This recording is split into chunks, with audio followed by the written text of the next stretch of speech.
하나님의 말씀 디도서 3장 1절부터 7절까지 말씀입니다.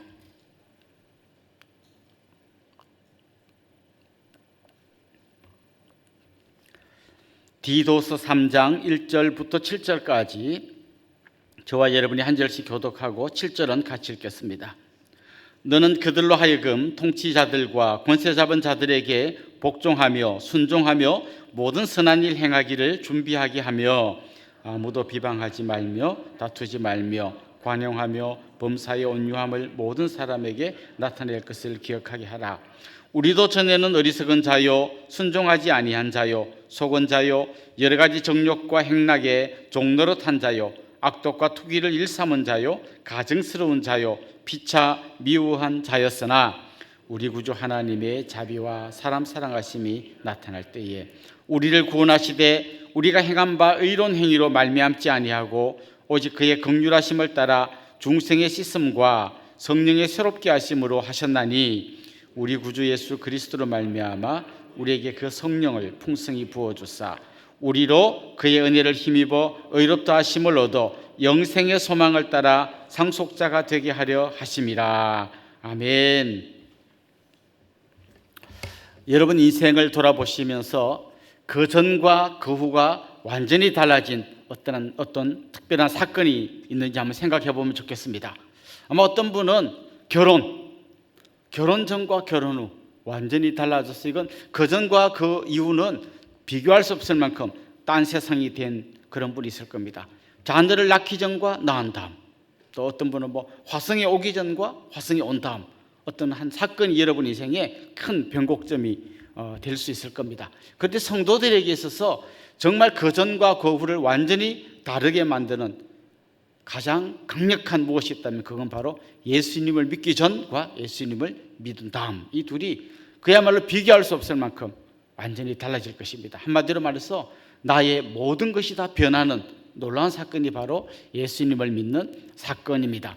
오늘 본문을 잘 보면 예수님을 믿기 전에 우리의 상태가 어떠했는지, 그리고 어떻게 해서 예수님을 믿게 됐는지, 그리고 예수님을 믿은 다음 어떻게 변화되어야 하는지를 잘 설명하고 있습니다. 먼저 오늘 본문을 기록한 바울은 예수 믿기 전 우리의 상태가 어떠했는지 3절에서 이렇게 말하고 있습니다. 우리도 전에는 어리석은 자요 순종하지 아니한 자요 속은 자요 여러 가지 정욕과 행락에 종노릇한 자요 악독과 투기를 일삼은 자요 가증스러운 자요 피차 미워한 자였으나. 혹시 여러분에게 해당되는 것이 있습니까? 오늘 이 본문을 기록한 바울은 이렇게 말한 거죠. 너희는 옛날에 이런 사람이었다라고 말하지 않고 우리는 옛날에 이런 사람이었다고 말합니다. 다시 말하면 바울 자신도 예수님 믿기 전에 이런 사람이었다고 말하는 겁니다. 우리가 잘 아는 것처럼 바울은 굉장히 율법을 열심히 지킨 사람이었습니다. 율법의 의로는 흠이 없는 사람이라고 스스로 인정할 만큼 열심히 율법을 지킨 자기 자신을 돌아보면서 우리는, 나를 포함한 우리 모두는 다 겉으로는 다 멀쩡해 보였고 겉으로는 참 거룩한 사람처럼 보였지만 사실은 이런 사람이었다는 거죠. 어리석고 순종하지 않고 또 잘못된 말에 속아 넘어가고 정욕의 종노릇하고 어떤 쾌락 행락의 종노릇하고 악독과 투기를 일삼고 가증스럽고 또 다른 사람을 미워하고 이런 삶을 살았다는 거죠. 다 우리는 이런 죄 가운데 있는 사람이었다는 겁니다. 그런데 이런 우리가 예수님을 믿게 되었습니다. 오늘 본문에서 바울은 우리가 어떻게 예수님을 믿게 되었는지를 크게 세 가지 관점에서 이야기합니다. 첫째는 하나님의 긍휼하심을 따라 우리가 예수님 믿게 되었습니다. 우리의 윤리의식이라든지 우리의 도덕적인 능력이라든지 우리가 똑바로 살겠다는 결심과 의지라든지 이런 걸로는 우리의 삶이 변화될 수 없습니다. 그 첫 출발은 우리에게 가능성이 없기 때문에 하나님께서 우리를 긍휼히 여겨주시고 우리를 사랑으로 품어주시고 그의 자비하심으로 우리를 불러주셔서 우리가 구원받게 되었다, 이렇게 이야기합니다.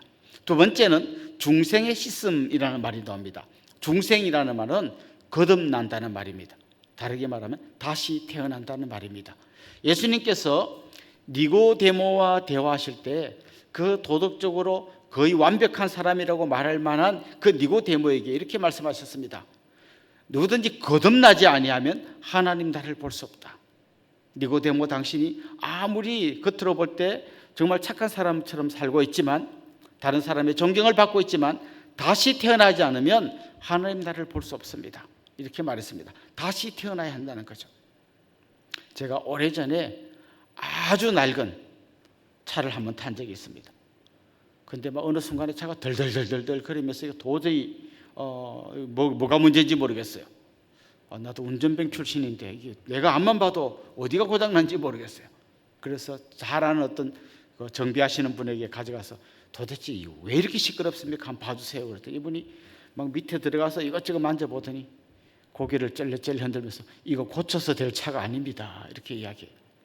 여러분, 우리 인생은 기름칠 좀 하고 페인트 벗겨진 것 좀 이렇게 칠하면 잘 굴러가는 그런 차가 아니라는 거예요.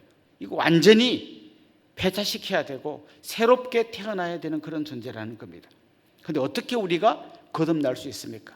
어떻게 우리가 다시 태어날 수 있습니까? 예수 그리스도를 나의 구주로 그리고 나의 주인으로 믿을 때, 그때 내 인생에 거듭남의 역사가 일어나게 되는 겁니다. 오늘 본문에 보면 이 중생의 씻음이라는 말이 나옵니다. 씻음. 이건 사실 세례와 좀 연결된 말이에요. 그러니까 우리가 예수님 믿고 거듭나는 것은 우리 내면에서 일어난 일이라면, 씻음이라는 것은 외적으로 세례 받음으로써 확인하는 거예요. 그러니까 세례가 씻어주는 게 아니라 씻음 받은 사람이라는 걸 세례를 통해 확인하는 거죠. 첫 번째는 하나님의 긍휼하심이 필요했고요. 두 번째는 중생의 씻음으로 우리가 거듭나게 되었습니다. 세 번째, 우리가 어떻게 예수님 믿게 되었습니까? 성령의 새롭게 하심으로 예수님 믿게 되었습니다. 성령께서는 우리를 새로운 신분의 사람으로 바꾸는 데 결정적인 역할을 합니다. 우리가 어떻게 예수님을 믿게 됩니까?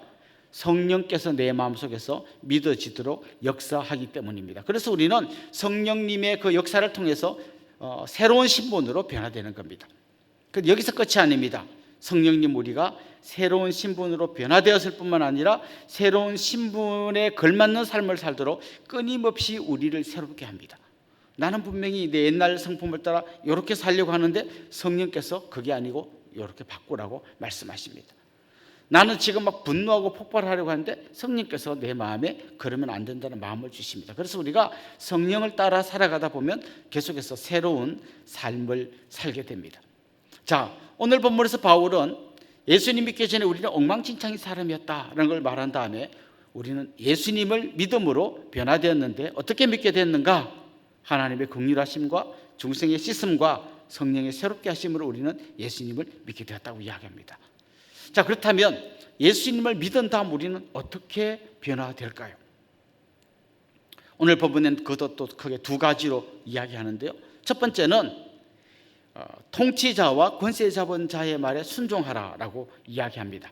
한마디로 말하면 이 통치자들이 나라를 다스릴 때 그게 순종하라는 거죠. 보통 우리는 어떻게 순종하는가 하면 법 질서를 따라 순종하게 되어 있습니다. 그러니까 나라에서 정한 그 법을 따라 잘 살아가라는 거죠. 특별히 이 나라가 우리가 하나님께 충성하려고 하는 걸 방해하지 않는 이상 우리는 국가의 법 질서를 따라 살아가야 합니다. 그런데 여러분, 이게 때로는 좀 막 깝깝하게 생각되고 뭐 별 희한한 걸 갖고 다 우리를 간섭하는 것처럼 보입니다만은 법 질서가 없으면 어떻게 될까요? 지금도 뭐 저 아프리카나 이런 내전이 일어난 나라에 보면 그냥 이 누구를 죽이고 뭐 온갖 나쁜 일이 일어나는데 그걸 나라가 통제하지 못해요. 혼란의 도가니로 빠져들게 되어 있습니다. 지금 바울이 디도에게 편지를 쓰고 디도가 목회하는 그 현장을 좀 잘 목회하라고 이야기하는데 거기가 어딘가 하면 지중해에 있는 그레데라고 하는 섬입니다. 지금 디도가 그레데에서 목회하고 있는데 이 그레데 사람들이 어땠는가 하면 그 당시에 막 폭동을 일으키고 또 막 살인을 저지르고 하는 이런 일들을 많이 했습니다. 그리고 뭐 반역하고 그런 일들이 많이 있었기 때문에 그러니까 계속 혼란스러운 상황이 많았습니다. 그리스도인들은 우리가 하나님을 섬기는 걸 방해하지 않는다면 일단은 국가의 법 질서를 따라가야 한다는 것입니다. 자, 그런데 그리스도인은 이렇게 법만 잘 지켜서 되는 사람들이 아닙니다. 우리 가끔씩 이런 이야기 하잖아요. 저 사람은 법 없이도 살 사람이다. 법이 없어도 살 그 정도 갖고는 안 된다는 거예요. 우리에게는 더 높은 기준이 있다는 겁니다. 오늘 본문에는 뭐 4가지를 이야기하는데 그 중에 크게 2가지로 나눠서 생각하면 하지 말아야 할 게 있고 해야 할 게 있다, 이렇게 이야기합니다. 하지 말아야 할 건 뭐냐? 비방과 다툼입니다. 비방과 다툼. 여러분, 비방, 남을 비방하는 거의 출발은 어디서부터 시작되는 걸까요? 누구를 비방하려면요, 그 사람이 잘못됐다는 판단을 해야 됩니다. 누가 판단하는 거죠? 내가 판단합니다. 내가 판단하고 잘못됐다고 비방합니다. 이게 무슨 얘기인가 하면요, 원래는 누가 잘했다 잘못됐다를 판단하는 분은 하나님이십니다. 그런데 타락한 인간은 하나님만이 구별할 수 있는 선과 악을 자기가 구별할 수 있다고 굳게 믿고 있습니다. 그래서 그걸 자기가 판단하고 또 자기가 비방하는 거죠. 요즘은 SNS를 하는 사람이 많습니다. 거기에다가 자기가 판단하고 비방하는 걸 이제 공개적으로 많이 씁니다. 옛날로 치면 이런 거예요. 자기가 법원을 갖고 있습니다. 그리고 자기가 방송국도 갖고 있습니다. 그 자기 법정에서 잘못됐다고 판단하고 자기 방송국에서 잘못됐다고 방송까지 하는 세상이 되었습니다. 그래서 SNS 같은 데 가보면 누가 어떤 막 남을 욕하는 글을 쓰고 그 밑에 너나 똑바로 해라고 또 누가 반론하고, 이게 굉장히 많습니다. 굳이 뭐 SNS까지 가지 않더라도 우리 삶의 현장 가운데 들어가 보면 다른 사람을 비난하고 판단하고 정죄하고 손가락질하고 그러면서 다툼이 일어나는 그런 일들이 많이 있습니다. 오늘 본문은 거듭난 사람, 예수님 안에 들어온 사람은 그걸 멈추어야 한다고 이야기합니다. 대신 우리는 이 판단과 심판을 하나님께 다 맡기는 거예요. 그걸 우리가 가져와서 하는 일을 멈춰야 된다 이야기합니다. 그럼 하지 말아야 될 게 다툼과 비방이라면 그럼 해야 될 건 뭘까요? 오늘 본문에 보면 관용과 온유라는 말이 나옵니다. 좀 품어주고 따뜻하게 또 겸손하게 다른 사람을 좀 이렇게 품어주는 삶을 살아라고 이야기하는 것이죠. 자, 지금 바울이 이야기한 이 이야기를 이렇게 한번 쭉 펼쳐놓고 보면 이렇게 설명할 수 있는 거죠. 예수 믿기 전에 우리는 이런 형편없는 사람이었다. 그런데 우리는 하나님의 긍휼하심과 중생의 씻음과 성령의 새롭게 하심으로 구원받게 되었다. 구원받은 사람이라면 다툼과 비방을 버리고 관용과 온유함으로 살아나야 한다. 저는 여러분의 출발은 예수 믿음이고 여러분의 삶의 열매는 관용과 온유로 나타나면 좋겠습니다. 오늘 하루 이전에 내가 잘 품지 못했던 사람 좀 더 넓은 가슴으로 품어내면 좋겠습니다. 또 정말 눈 뜨고 못 봐줄 것 같이 생각했던 사람들 다시 한번 더 주님의 이름으로 품고 가면 좋겠습니다. 그렇습니다. 바울은 지금 디도서에서 1장에서는 주로 가정에 관해서, 2장에서는 교회에 관해서, 3장에는 세상에서 우리가 어떻게 살아야 할 것인가를 이야기하고 있습니다.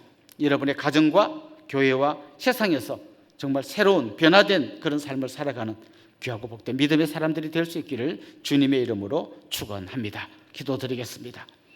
하나님 아버지, 우리가 주님 만나지 못했다면 여전히 악한 세상 가운데서 그들과 하나 다를 바 없는 똑같은 삶을 살고 있었을 것입니다. 그러나 우리가 예수님 만났고 그 예수님의 은혜로 변화된 삶을 시작하게 되었으니 감사합니다. 끊임없이 성령께서 우리 마음속에서 말씀하실 때 귀 기울이게 하여 주시고 이제 우리의 변화된 신분에 맞게 걸맞는 그런 삶을 살 수 있도록 은혜를 베풀어 주시옵소서. 예수님의 이름으로 기도드리옵나이다. 아멘.